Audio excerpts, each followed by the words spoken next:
Welcome to PPC News. This is Miguel Santos. Now, the top news for today. Corporate social responsibility, also known as sustainability reporting, has entered the mainstream of global commerce and is considered a business necessity. As global society evolves, so do expectations of good corporate behavior. In turn, disclosures of economic, social, and environmental performance and impacts have become the new norm and integrated into a company's year-end reports. Tonight, we look at the sustainability reporting of 3 financial companies, namely AMP, Medibank, and Westpac, and by the end, reaching upon a conclusion on which company really has demonstrated the better sustainability reporting. In order to help us reach that conclusion, we have with us 3 corporate critics. Carmen Su, a critic of AMP, Kaylee Nguyen, critiquing Medibank, and Prince Buenos Aires for Westpac. Alright, so let's start off with AMP. Carmen, thank you for joining us today. It's a pleasure to be here. So before we start off discussing the complexities of AMP's CSR reporting, would you be able to briefly talk us through the elements of corporate social responsibility? Sure, the first element is economic. Companies can show economic social responsibility by being transparent to all stakeholders regarding their financial status.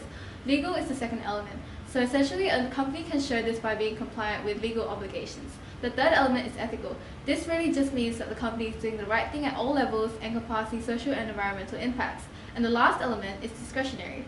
This element of social responsibility simply means that a company is using its time and resources to contribute to the community at large. Examples include donating to charities, providing opportunities for employees to volunteer, and other meaningful acts. Thank you for expanding on that. So in one of those elements, you briefly talked about how companies should be transparent to stakeholders regarding their financial status. Is there anything else that they should be transparent about? Actually, there has been a widespread call and demand from society for more transparency in the operations of respective organizations. The aim of producing CSR reports is to achieve transparency on issues predominantly economic-wise, but nowadays increasingly more so on topics on stakeholder and consumer treatment. Nonetheless, there are limited standards or criteria by which reports should be prepared. Hence, such reports are inherently flawed due to lack of oversight and regulation. The reports generated by companies are highly subjective. Alright, so in saying that, would you be able to talk us through what you found regarding AMP's year-end reports? As part of AMP Limited's commitment to social responsibility, they have produced annual sustainability reports alongside mandatory annual financial reports.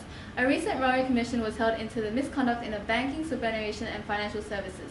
Ultimately, through various inquiries and testimonies of victims, and in its published final report released on 4th February 2019, the Royal Commission has found compelling evidence that AMP's customers were charged with fees for the provision of unsolicited services, charging fees to the deceased, and multiple counts of misleading corporate regulators such as ASIC. AMP simply abused the position of trust that customers and stakeholders had in them. Instead of acting in consumers' interests, AMP has simply prioritized their own financial interests. In 2017, before the induction of the Royal Commission, AMP boasted a staggering profit of $848 million. Logically and retrospectively speaking, following the reports of the Royal Commission, such profits reported can be said to be sourced through manipulative and unethical means, as stakeholders were mistreated.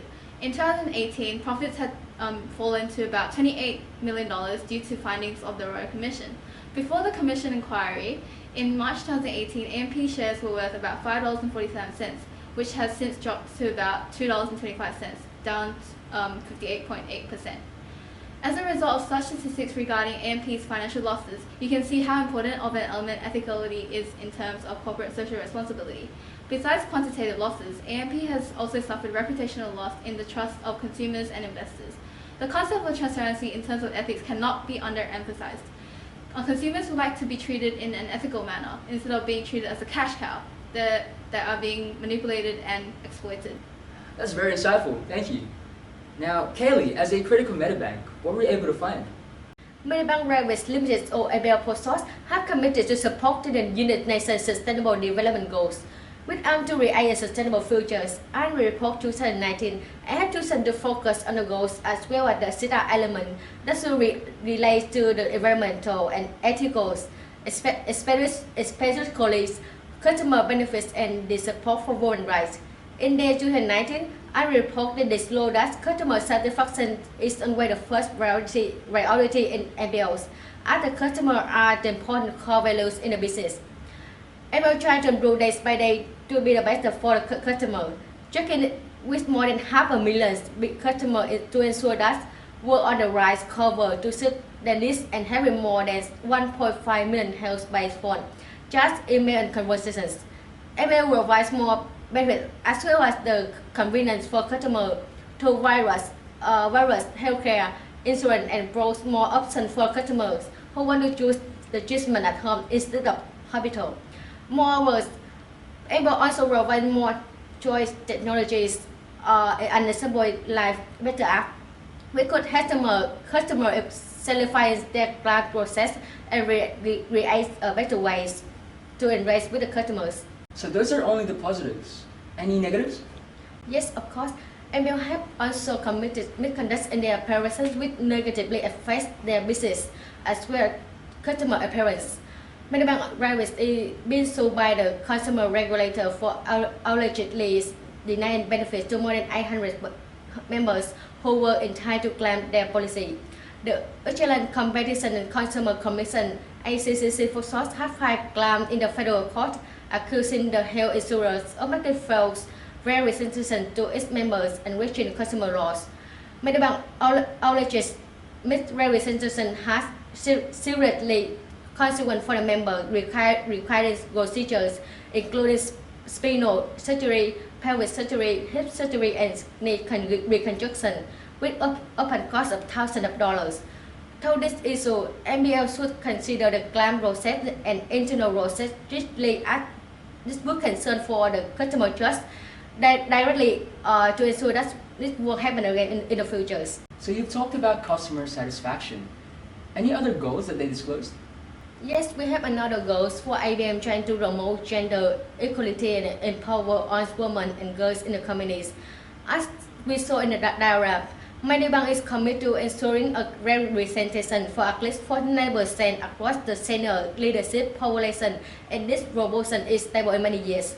MBA also targets inclusive workplace where the diversity matters and the team reflect the broader communities which were we serve. There, we have a leaders in the gender equality. As a woman, must of half of gender, half of leadership team. Also support in genders parity, checking the pay gap to ensure that there never more than 1% differences between the genders. Furthermore, Medibank is also have much commitments of making sure of focusing to increasing the representation and self-reported employment of employees with a disability and Aboriginal and Torres Strait Islander employees. Another goal is that they have disclosed in their standard climate change and the impact of has on human health. Last year, MBL published the first greenhouse gas inventory to rip down the baseline view of our carbon footprint. MBL continue to partner with and promote initiatives that actively support a healthy environment such as 2020 vision and actively that since its inception in 2013 have been working to achieve 20% increase in green space in urban areas by 2020. In conclusion, after reviewing the various report about MBL operation, we could see that the company's sustainability reporting is quite effective. However, MBL still need to much more effort to improve their internal controls in regard to disclose in order to avoid the same issue which could ruin their customer trust. Thank you for elaborating on that. And now to our last company, Westpac. Mr. Buenos Aires, would you be able to talk us through? Sure, and I actually agree to everything that's currently been said. Westpac put out its first report on sustainability in 2002, in the process becoming the first Australian bank to do so. Westpac has now completed 17 years of sustainability reporting, and in September 2017, the Dow Jones Sustainability Index, or DJSI for short, rated Westpac as the world's most sustainable bank globally for the 4th year running and the 10th year overall. The DJSI Corporate Sustainability Assessment is the most widely accepted global evaluation of how companies manage and perform across social, economic, and environmental dimensions, and has become the reference point in sustainability, with the rest of the big four banks like NAB, Commonwealth, and ANZ being included in its participants. However, in 2018, Australia's Big Four banks plummeted in sustainability rankings following reputational damage caused by the Financial Services Royal Commission, with Westpac dropping to second place in the DJSI for 2018. Westpac was investigated by the Australian Securities and Investments Commission, who established that although the claims that Westpac participated in market manipulation were unfounded, the bank did engage in unconscionable conduct. In their 2018 annual report, predominantly in the sections of the Chairman's and the CEO's report, Westpac discussed the debacle comprehensively, with the difference of the disclosure being substantive in comparison to the annual reports of the other Big Four banks. Westpac was very responsive and open to their legal obligations upon cooperating with the ASIC that regulated the event that unfolded, and was also very transparent on the resulting economic downfall of their shares, with the repercussion clearly stated on their 2018 annual report. In application of the CSR elements, it is evident that Westpac was socially responsible economically and legally through the way they handled that event. Despite that, Westpac still has a legitimate claim to be an Australian banking pioneer in the sustainability sector, claiming that their approach is focused on inclusivity, sustainability, materiality, and responsiveness. Specifically, their 2018 to 2020 sustainability strategy, outlined in both their annual and sustainability report for 2018, sets measurable goals in having a positive impact on climate change, human rights, and reconciliation action plans, to name a few.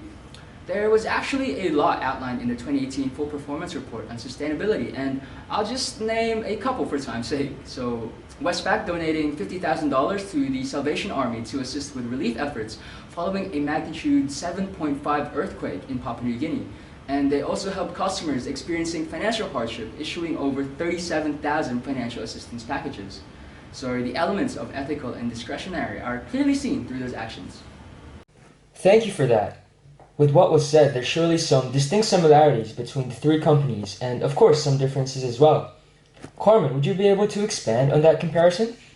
As aforementioned, there are limited criteria or standards by which social responsibility reports can be prepared with mandatorily. Therefore, the preparation of CSR reports are highly subjective and will vary between different companies. This makes the comparison difficult.